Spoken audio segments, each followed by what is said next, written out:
Hello world, this is JWP, J Ward Primo Beats, coming to you live from my bedroom. Check out my website, jwpsite.com, for my social links, latest news and updates, and public offerings. If you'd like to help support what I do, check out my Patreon, JWP Patreon. That's with 2 P's. There's exclusive content there for making your own audio plugins and synth edit. Or my GoFundMe, JWP Fund. If you're watching this on YouTube, a like, comment, and or subscribe are appreciated. I'll be continuing along remixing, remastering some of my older beats in FL Studio. Once last I left off, I had started another project, but now I'm moving on to a different project. The way things are, I want to complete an album before the end of the year and get it, pressed. So I've been bouncing around for many reasons. I wanted to prep some stuff for promotion for Sweet Spots, and that kind of didn't work out. Been moving around. I got sort of a loudness standard going. All that said, I'm moving back all the way to like one of my first albums. A lot of my albums that I first did, like the initial stuff before I named music theory or anything mixing, sort of don't exist anymore. I mean, I have remnants of stuff, but as far as actual albums, I don't have any of the FLP data because they were made on like 150, 300, 500 megabyte hard drives, and it was a constant squeeze between projects and samples and hard drives crashing and Windows 95, and that's how old I am. So maybe not Windows 95. No, why 95? It was like the Windows XP of back in the day. Anyway, this is stat quo. Another decision I've made is to keep my older EQ styles within reason. Anything sort of glaring mistakes, I'll cut. But for the most part, it's sort of defined the sound of these older albums. And that's what I've been trying to do, is preserve the sound, but still give it some polish. And it's been really difficult because the kind of polish is just so brilliant that it really is blinding. So what I'm looking for here is an arpeggio, no arpeggio. So this is ready to go right into FL21. So I'm going to go ahead and do that instead of working in FL10. There's no arpeggios. That's the only thing really holding me back from using those. And one of the reasons I didn't actually start on this album yesterday or my last session was because I didn't have the samples loaded. So now that I have the samples loaded, I can look at that. Another thing I forgot to do is open up my chat. So cheap chat running, and sort of overlays transparently. I'm not sure if I missed any messages in the chat. I can take a peek, I suppose. No. Okay. But I'm getting lots of followers from my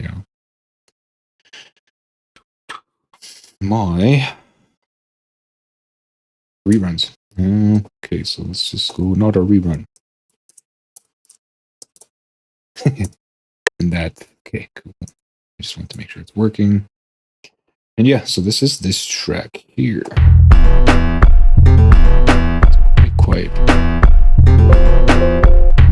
And I'm using the Beats Pro. I'm actually considering returning them because I put on my hood yesterday and they went flying like 4 feet. They landed on inside of another fence. It's lucky I could reach through the fence and grab them. Otherwise, I would have had to go all the way around the fence, which is scary.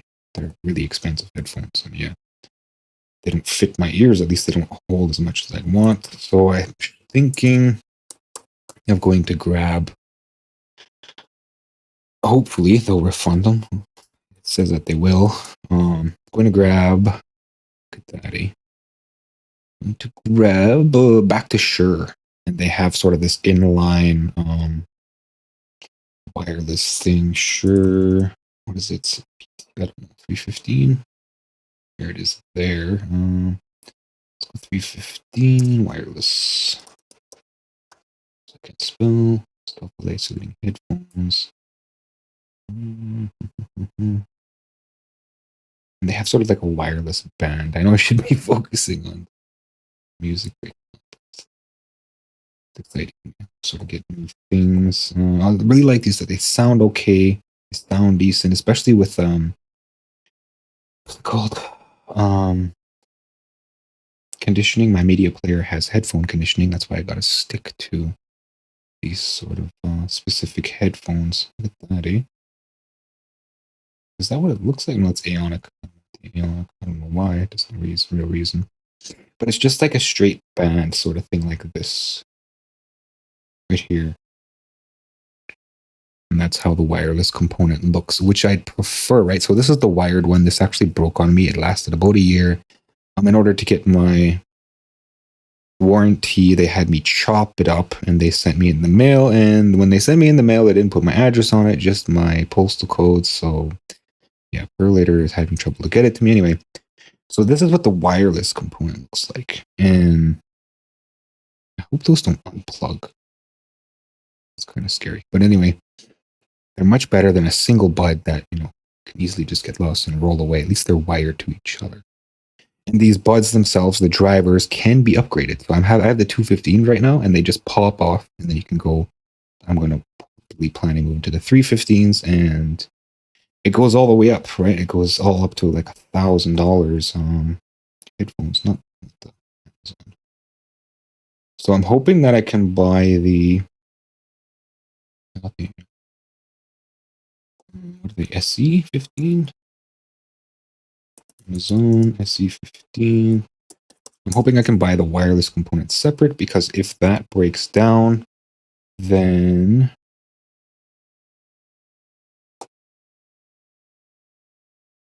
I can just return that, right? So I want this.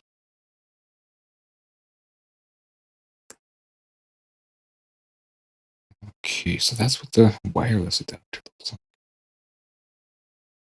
I mean, that's the same. That's the exact thing that I don't want. I much prefer corded one. So there's a comparison chart.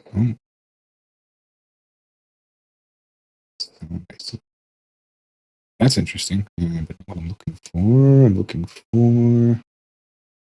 I might have to reconsider. I didn't know there were sound isolation versions. That's the Aonic, right? Of course, it doesn't have transparency mode, which is super helpful. So sound isolation just sounds dangerous. Okay, so I'm not seeing the chart that I want, but yeah, it's steps in increments. 315, 415. SC chart.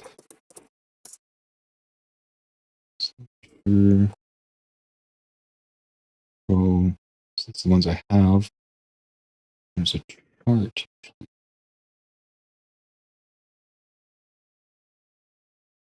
Post chart.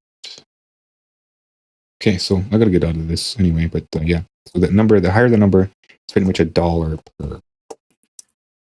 So 315 would be 300. 215, 200. Back to the track here. I'm totally spent for time, so I'm conditioning these headphones right now. I mean, it sounds okay, right? It doesn't even look like it's touching the compressor. The compressor is boosting it, but it's not limiting it. So let me get my patcher preset in here. So this is just getting set up, right? Let's bring this patcher preset in. All the isotope tools. I'm gonna have to really dissect this preset, because I have no clue. Well, I have an idea what's going on, but I have no clue where things are really sitting, because it's made to have the side chain, the bass drum side chain. It doesn't appear to be a secondary one. As well, this bass cut makes sense that it comes straight from here, because it's actually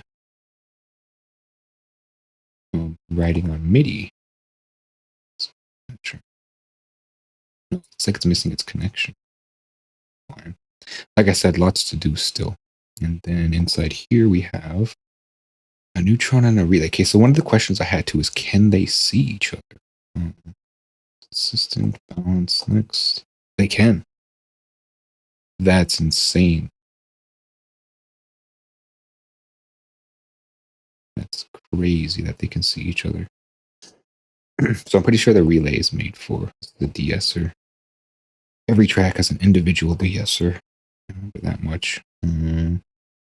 Anyway, so I'm just getting set up. So this is not really irrelevant. It's just a little more than I want to be dealing with right now. One of the problems that I did face when building this was that gotta watch out for the loopback. So deal with that later. Let me get sweet spots and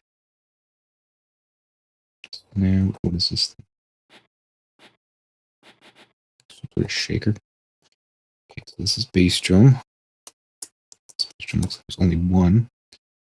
Snare drum, correct? Weak. Snare drum. Oh, because this guy's on. So let's turn that off for now. And this window. Okay, shaker. Yeah, this is a shaker. Let's call it shaker. And of course, it's the bass, which is 3 here. I didn't have any sense of how to line things up back in the day. 4 is the guitar. I always used to put my percussion after everything else. And this is the tom. It looks like this tom is moving, which makes things a little difficult. It's also being pitch bent. Yeah, it's a sound font.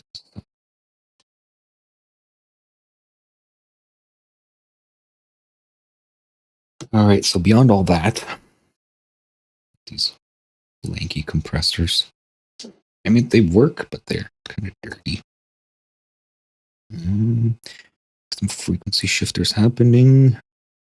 And I sort of did update the frequency shifter a little bit. Oh, I don't want that. Let's like that.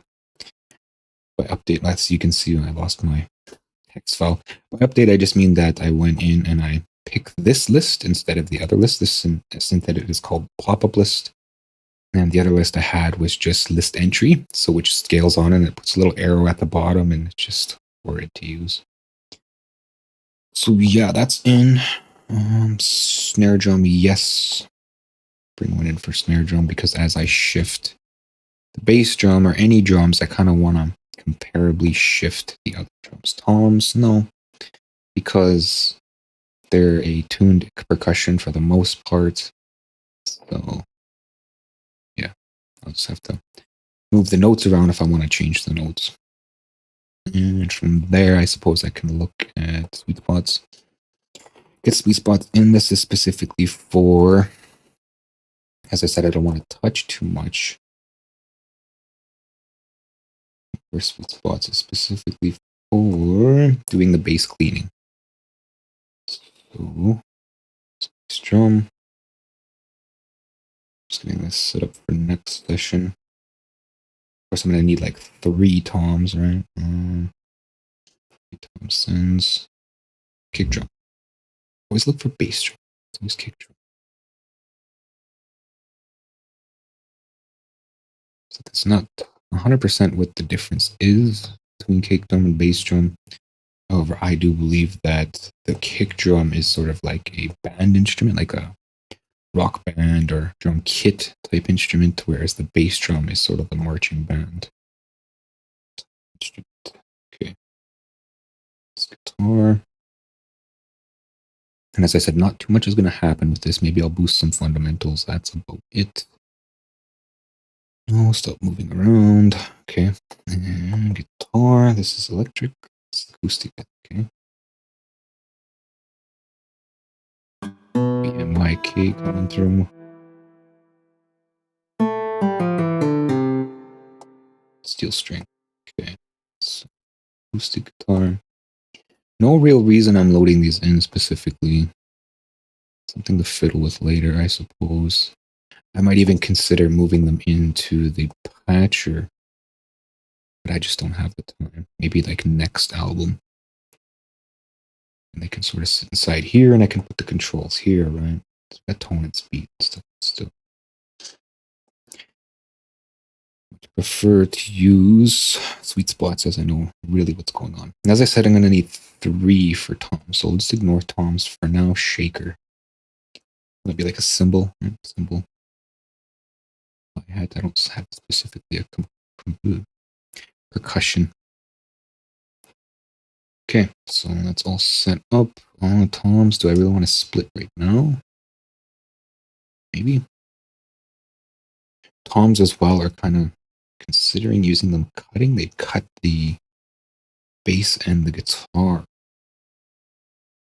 Guess I can get some other stuff settled in too as far as visual tools. had to redo my complete system, so now all my plugins are all over the place here. Do I have span? Okay. I guess I can do some top down as well. So I want maximizer here and closed. Can't even remember my numbers. It's like 12.5 by 0.5 or something. Tom's rack, Tom's floor. Like I said, that can come later.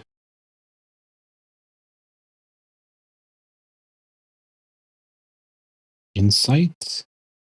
HIJ, HI, HI. Insight. And is a different tonal balance control, just here. There's a lot of tools just for analysis. It's like vandalizers. Okay. I wanted to look at my number. Let's head into another.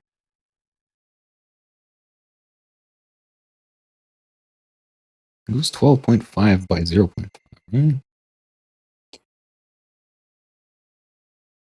Okay, so where's this now? Did I really move through that many files that pushed all the way back? I could have just loaded it up.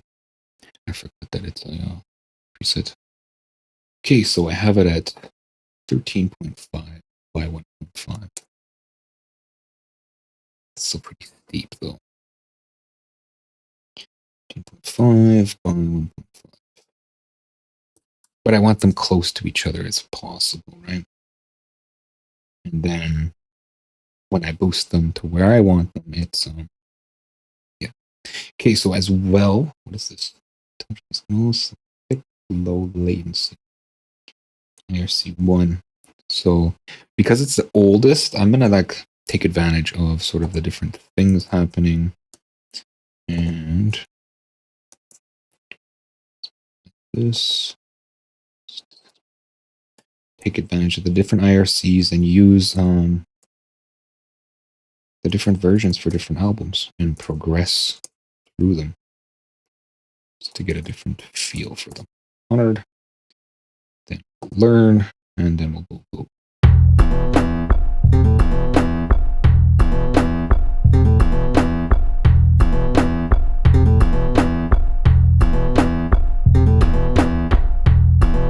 I say top-down mixing, but it's really not doing much. Once Neutron gets a hold of them, I'm sure we'll be doing more work.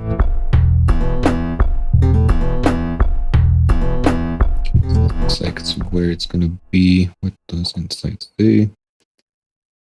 No, it does what it says. That's quite dynamic. What is the LRA? 8? Also, too, I gotta do some stereoization, so probably be cloning a lot of these patterns. I might even just bake down whole sets.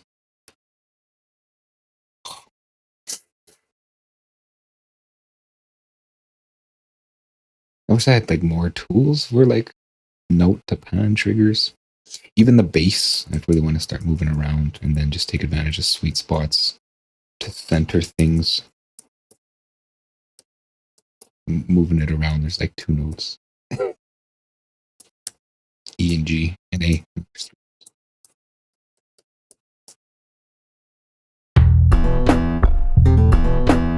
So nothing too exciting as far as well, this compressor's on too. As far as any sort of top-down mix. So it's cool. Okay, so I'm gonna save this as GUI 5. Should I just rename it? No. 2023. Save. And I'll also create a zip pack. All these samples are in one place. And that's it for the stream. I mean, it's super short, but it's a little bit of exploration of some headphones, and that's it. I'm going to set up. So I'll be looking at the rest of this track next session. Check out my website, jwpsite.com, for my social links, latest news and updates, and public offerings. If you'd like to help support what I do, check out my Patreon, JWP Patreon. That's with 2 P's. There's exclusive content there from making your own audio plugins and synth edits, or my GoFundMe, JWP Fund. If you're watching this on YouTube, a like, comment, and/or subscribe are appreciated. Thanks for watching. Until next time.